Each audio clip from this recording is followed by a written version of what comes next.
Clémentine Portier-Kaltenbach. Oh, puis aujourd'hui, ça n'est pas l'histoire d'une tendre, Non. Jiang Qing, Mmh. la quatrième et dernière épouse de Mao.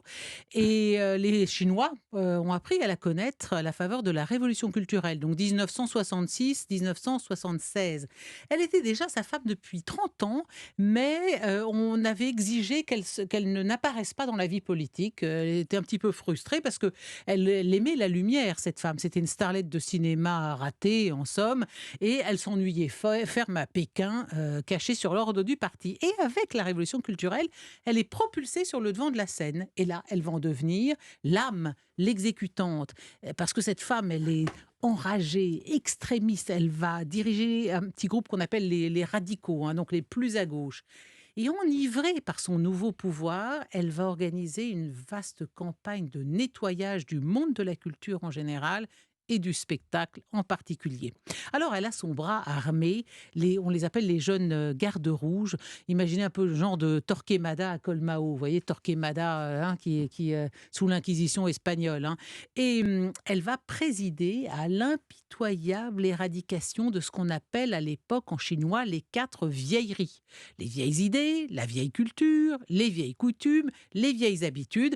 Et ça commence à Pékin le 20 août 1966 par un vrai massacre de tous les hiérarques du parti devenus indésirables. Alors inutile de vous dire, Stéphane, que vous, là, hop, vous y seriez Et vous passé, hein. alors? Alors moi aussi, en tant Oui. qu'historienne, j'y serais passé. Et moi, est-ce Je que je pense serais que passé entre Mathieu... les gouttes? Non, je pense que Mathieu, comme il se plaît à nous rappeler toutes les 5 minutes qu'il est beaucoup plus jeune que nous, qu'il est las des nouvelles technologies dans le studio, bon, je pense qu'il nous aurait certainement obligés, dans le meilleur des cas, à faire notre autocritique, si ça n'avait pas été pire, hein.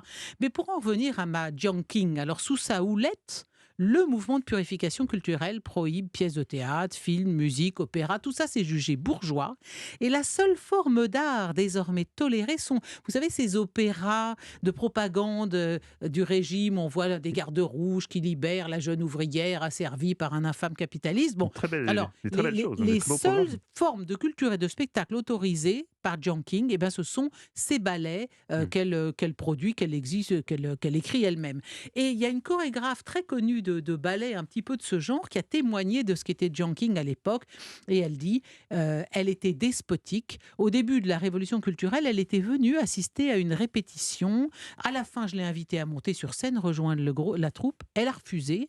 J'ai insisté poliment. Elle a pris ça pour de l'insolence. Résultat, la chorégraphe va être enfermée 3 ans dans une salle de théâtre, dont on ne l'extrait que pour l'éreinter lors de séances d'autocritique publique.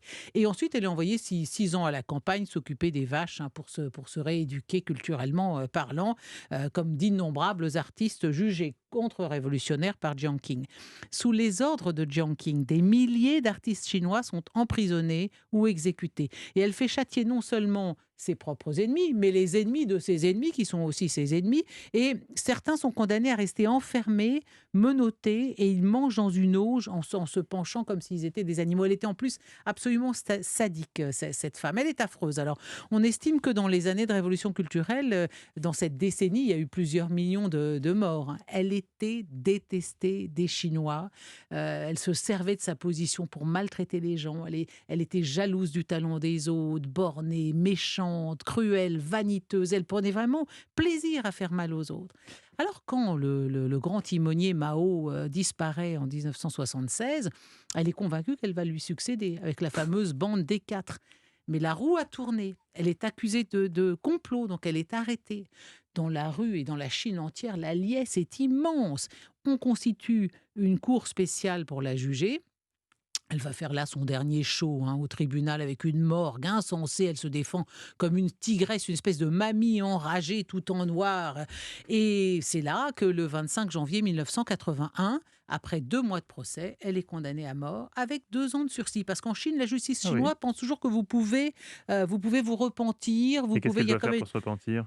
eh ben, elle dit toute la journée, le président Mao est un grand penseur et je regrette mes actes anti-communistes, je suppose. C'est ça c'est l'autocritique. Bref, quand on lui met les menottes, là, elle vocifère «Vive la révolution!» Et en 83, sa peine est commuée en prison à vie. Et d'après les autorités chinoises, elle se serait donné la mort par pendaison dans sa cellule le 14 mai 1991, donc c'était il y a 30 ans. Fin de la passionnariat de la culture prolétarienne, mais alors, ironie du sort, sur les très rares survivants et petits-enfants de Mao. La seule qui soit connue de nos jours s'appelle Kong Dongmei. Et Kong Dongmei, elle vient de faire récemment son entrée dans la liste des plus grandes fortunes chinoises. Bon, 242e fortune chinoise. Pour la petite fille de Mao, c'est déjà pas banal, mais C'est surtout, vrai. comment croyez-vous qu'elle ait fait fortune comme Dongmei? En vendant de l'art. Exactement, dans une maison de vente aux enchères d'œuvres d'art. Hein, si c'est pas C'est pas l'ironie de mal, hein. l'histoire. C'est génial. Ça donne envie de mieux Ah la oui. connaître, cette Oui, femme. hein. oui. Vraiment, elle était charmante, Ouais. délicieuse. Kong Dongmei, elle a une bonne bouille, elle a l'air sympa, mais je peux vous dire que le Jiangqing, là, Non, c'est non, l'impératrice rouge non, on n'avait pas envie de méchante. partir en week-end avec elle. Hein, ni de Merci rester beaucoup, confiné. Clémentine.